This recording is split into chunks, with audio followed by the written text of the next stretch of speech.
그러면 결과적으로는 무역 수지는 흑자가 달성될 수 있겠구나.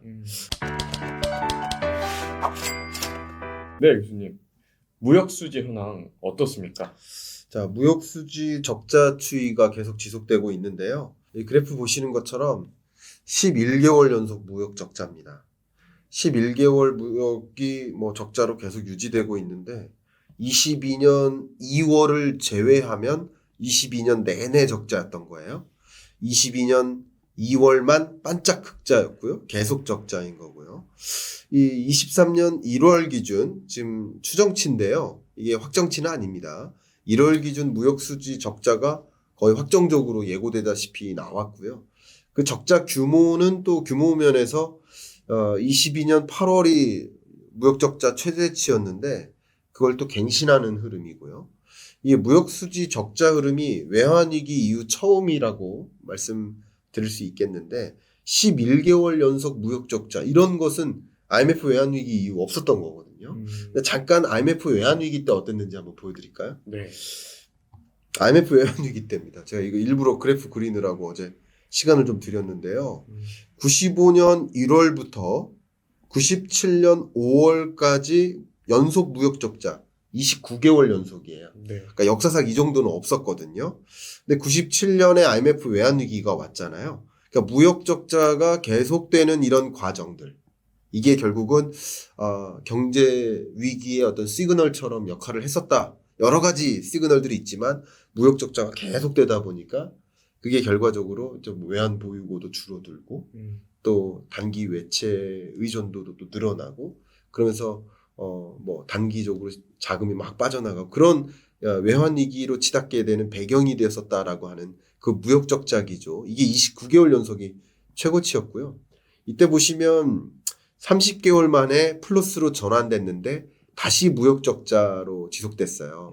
그러다가 좀 몇 개월 만에 97년 끝자락에 이제 플러스로 전환되고 이제 98년이 계속 흑자 기조로 갔는데 어쨌든 29개월 연속 무역 적자를 기록했었던 95년부터 97년 5월까지 이때를 제외해놓고 보면 가장 긴 무역 적자 연속 흐름이라고 볼 수 있고요. 규모 면에서는 오히려 이때보다도 더 크죠. 역사상 가장 큰 규모의 무역 수지 적자. 이런 것들은 우리나라가 워낙 대외 의존도가 높은 나라로서 이렇게 무역 적자가 나온다는 것은 수출보다 수입이 더 많다는 거잖아요. 네. 그만큼 우리 경제가 좀 어려운 국면이다라는 것을 보여주는 그런 대목이지 않을까 생각합니다. 네.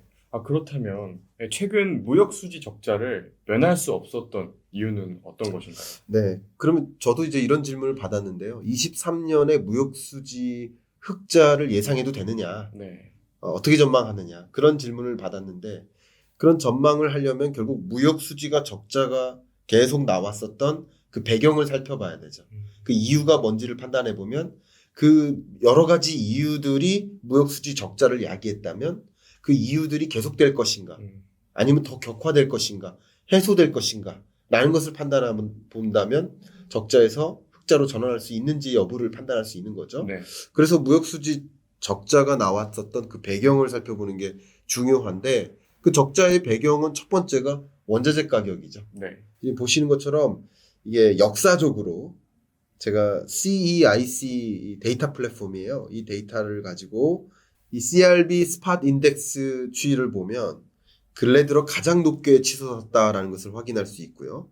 메탈 가격뿐만 아니라 이 보시면 검정색이 Fat and Oils 이 가격이고요. 그 밖에도 여러 가지 각 지표들이 각각의 지표보다 더 크게 상승하고 있는 모습을 보면 22년 한 해 원자재 가격이 많이 치솟았구나. 네. 그러면 원자재의 전량 우리는 해외로부터 의존하고 있는데 여기 각종 원자재가 있죠. 로 인더스트리얼도 있고 네. 가축과 관련된 그리고 푸드스터프 이런 예를 들어서 식료품 원자재 그런 것들이죠. 비철금속 원자재, 에너지 원자재 이런 것들이 전반적으로 올랐다는 것인데 2018년 이후로만 보겠습니다. 보시는 것처럼 22년에 크게 치솟았죠. 네. 그리고 이 메탈 가격도 그렇지만 그 밖에 팻 앤 오일 가격도 그렇고 전반적으로 21년보다 22년에 기본적으로 이 원자재 가격이 높았고 이 높은 원자재 가격의 흐름에 또 버금가는 것이 강달러 흐름이었죠. 보시는 것처럼 유가, LNG 가격, 석탄 가격 할 것 없이 21년보다 크게 올랐음을 우린 확인할 수 있죠. 근데 거기에 강달러 흐름까지 야기됐으니까 네. 보시는 것처럼 1440원대의 강달러 기조까지 야기됐으니까 각종 원자재나 부품을 사오는데 더 많은 비용을 들인 거죠. 그 결과적으로는 원자재 수입 가격, 부품 수입 가격이 올랐고 수입량이 늘어서가 아니라 가격이 오르면서 결국 무역 수지 적자가 야기됐었다. 이렇게 해석을 해볼 수가 있겠죠. 네. 그런 것들이 이제 첫 번째고 또 강달러 기조 때문에 세계 주요국들이 해외로부터 원자재나 부품이나 완제품을 수입해다가 쓰기가 어때요? 어렵죠. 네. 많은 비용을 부담해야 되니까. 네. 그 내재화에 이릅니다. 그러니까 보호무역 조치를 단행해요. 그러니까 결국 우리나라의 수출 대상국들의 수출 파트너국들이 수입문을 좀 소극적으로 이제 닫기 시작하는 거예요. 내재화를 선택하는 거예요. 네. 그런 경향이 좀 짙어지면서 수출은 상대적으로 녹록치 않고 강달러 때문에 그리고 강달러 때문에 또 상대적으로 수입 규모는 커지고 이런 것들이 무역 수지 적자를 야기했던 그런 변수라고 볼 수 있겠는데요. 근데 이런 변수들을 먼저 헤아려 본다면 그 원자재 가격도 이미 정점 찍고 좀 떨어지는 모습인 걸 확인할 수 있고 앞에 말씀드렸던 그 강달러 기조도 정점 찍고 많이 안정화되는 여전히 1,100원을 상회하는 강달러 기조라고 해석해 볼 수 있겠지만 그 강한 정도가 많이 약화된 흐름이니까 어쨌든 무역 수지 적자를 야기했던 이 두 가지 변수가 23년에는 긍정적으로 작용하겠구나라는 것이죠. 그래서 네. 무역 수지 흑자로 갈 수도 있겠구나. 일단 두 가지를 먼저 보겠습니다. 세 번째로 볼 게 중국 봉쇄죠. 네. 우리나라의 전체 수출액에서 몇 퍼센트가 중국 수출 가는지 아세요? 한 4분의 1 되지 않을까요? 역시 우리 경익남 PD님이시니까 우리 경제 상식을 많이 갖고 계신 것 같아요. 우리나라의 경제 구조, 수출 구조를 보면 전체 수출의 약 25%가량이 중국으로 가는 거고 그 다음 한 15%가량이 미국으로 간다. 네. 두 나라 합해서 약 40%가 간다. 네. 그 다음 수출 대상국이 베트남, 홍콩, 일본이다. 이 정도가 이제 우리나라의 주요 수출 구조라고 볼 수 있을 것 같아요. 네. 인도가 7위다. 뭐 이렇게 보시면 좋겠죠. 근데 중국으로부터의 대봉쇄 때문에 결국 중국의 공장 가동이 멈춰서는 거죠. 그러면 우리나라의 수출길이 약화되겠죠. 네. 더군다나 우리나라가 휴대폰을 수출 많이 할까요? 휴대폰 부품을 수출 더 많이 할까요? 부품을 수출 더 많이 합니다. 아, 부품. 그러니까 우회 수출하는 거예요. 아. 우리나라에서 제조하는 게 아니라 네. 핵심 부품을 만들어서 네네. 수출해서 그곳으로부터 완제품을 생산하는 거죠. 그러니까 메이드 인 코리아라기보다는 네. 메이드 인 뭐 다른 나라, 차이나라든가 그 밖의 나라. 아. 이렇게 되는 과정이기 때문에 공장 자체가 가동이 멈춰서요. 네. 그러면 결국 우리나라의 부품 수출 같은 것들이 막히겠죠. 그렇게 생각하시면 좋겠습니다. 우리나라 전체 수출액에서 소비재 수출은 15% 정도밖에 안 돼요. 얼마 안 됩니다. 네. 결국 우리나라는 반도체도 부품이잖아요. 네. 우리나라 전체 수출의 20%가 반도체인데 여기 보시는 것처럼 네. 20%가량이 반도체예요. 근데 이 반도체가 다 부품인 거잖아요. 쉽게 말하면. 그러니까 당연히 소비재 수출 비중은 상대적으로 작은 거고요. 나머지를 생각해봐도 절대적으로 많은 비중이 생산재나 혹은 자본재라고도 하죠. 혹은 부품. 중간재 수출이 많습니다. 그런 우리나라의 수출 구조적인 측면에서 중국의 대봉쇄는 더 뼈아플 수밖에 없겠죠. 결과적으로 우리나라의 대중국 수출 흐름을 보시면 계속 쪼그라들죠. 네. 그래서 수출 증감률을 보시면 10월, 11월 마이너스, 그러니까 대중국 수출이 마이너스 증가율을 기록해. 이런 것들이 결국 대중국 봉쇄, 이게 해소되지 않고 계속 장기화되거나 하는 요인이라고 본다면 이것은 결국 우리나라의 무역 수지 적자를 만드는 지배적인 요인 중에 하나였다라고 해석해 볼 수 있는데 중국 봉쇄의 여부는 23년엔 어느 정도 완화될 것으로 보고 있잖아요. 네. 그렇기 때문에 역시 이런 것들도 무역 수지 흑자를 기대할 수 있게 만든다. 마지막 네 번째가 경기 침체입니다. 네. 22년에는 경기 둔화였고요. 23년에는 경기 침체라고 말씀드리겠는데 이 하강 국면에서 더 크게 뼈아프게 우리나라의 수출 구조적인 측면에서 영향을 받는 그 산업이 바로 내구재예요. 혹은 그 내구재에 들어가는 부품인 거예요. 네. 보시는 것처럼 우리나라의 수출 구조를 보시면 10월, 11월, 12월 연속으로 반도체 수출액이 다 마이너스예요. 그러니까 우리나라 전체 수출의 20%를 차지하는 이 반도체 수출이 계속 마이너스라는 거죠. 그리고 여기 보시면 석유화학 제품, 그리고 선박도 그렇고 철강, 무선통신기기. 여기 무선통신기기는 휴대폰과 휴대폰 부품이 주요 구성입니다.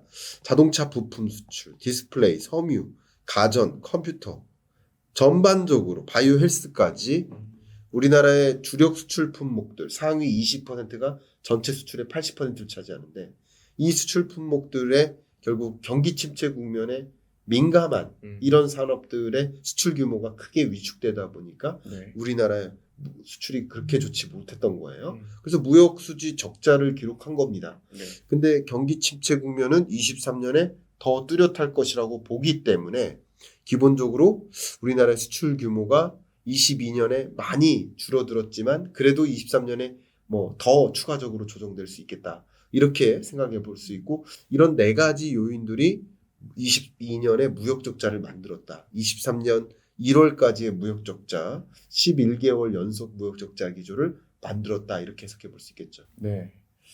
그렇다면 2023년 무역 흑자 가능할까요? 네, 앞서 말씀드렸던 것처럼 이 네 가지 요인이 가장 지배적인 요인이라고 우리가 구조적으로 해석을 해볼 수 있겠고, 근데 원자재 가격 상승이라는 면에서는 23년에는 22년만큼은 아니다. 긍정적인 요인이죠. 네. 그 다음 환율이라는 면도 22년만큼은 아니다. 역시 긍정적인 면이라고 볼 수 있겠죠. 중국 대봉쇄 이것도 긍정적인 면이라고 볼 수 있겠죠. 근데 마지막 이 네 번째 경기 침체 이것도 무역 수지라는 관점에서 보면 긍정과 부정이 혼재되어 있습니다. 이게 무슨 뜻이냐? 경기 침체 국면에서는 우리나라의 이런 내구재 수출이 둔화되겠죠. 그런데 안타깝게도 우리나라의 수입 규모도 같이 줄어요. 왜냐하면 이게 이미 한번 보여드렸었는데 우리나라 기획재정부가 23년 부문별 전망을 했어요. 실질 GDP가 1.6% 성장한다 이렇게 말씀드렸는데 네. 이 1.6% 성장의 부문별로 좀 살펴본다면 설비 투자와 건설 투자가 마이너스예요. 그러니까 기업들의 투자가 위축된다 그러면 결국 내구재 수입 수요가 줄어든다라는 것을 볼 수 있고 여실히 반영하듯이 수출도 마이너스, 수입도 마이너스 이렇게 전망합니다.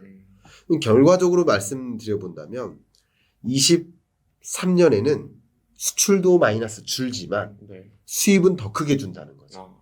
이렇게 해석을 해본다면 세 가지 요소는 무역 수지 흑자를 만들 가능성이 더 높겠다라고 네. 볼 수 있는 요인이고요. 네. 마지막 네 번째 경기 침체라는 요인을 좀 집중적으로 살펴본다면 네. 어쨌든 수입도 줄지만 수입도 줄겠구나. 결국 이것은 긍정도 아니고 부정도 아닌 혼재되어 있는 요소다. 그러면 결과적으로는 무역 수지는 흑자가 달성될 수 있겠구나. 근데 앞에 수식어가 붙죠. 불황형 무역 수지 흑자. 그러니까 무역 수지가 흑자로 전환될 것으로는 판단 내려집니다. 23년에. 네. 그러나 그 무역 수지 흑자라는 것이 경기가 호황이어서 수출이 잘 돼서 그래서 나타나는 수입도 늘고 수출도 늘면서 그러면서 경제가 역동적으로 굴러가면서 무역 수지 흑자를 야기하는 그런 국면이라기보다는 수입도 줄고 수출이 주는데 수출보다 수입이 더 크게 주는 그래서 결과적으로 무역 수지가 흑자를 이루는 그런 불황형 무역 수지 흑자 그런 국면으로 저는 23년 네. 무역 수지를 전망하고 있습니다.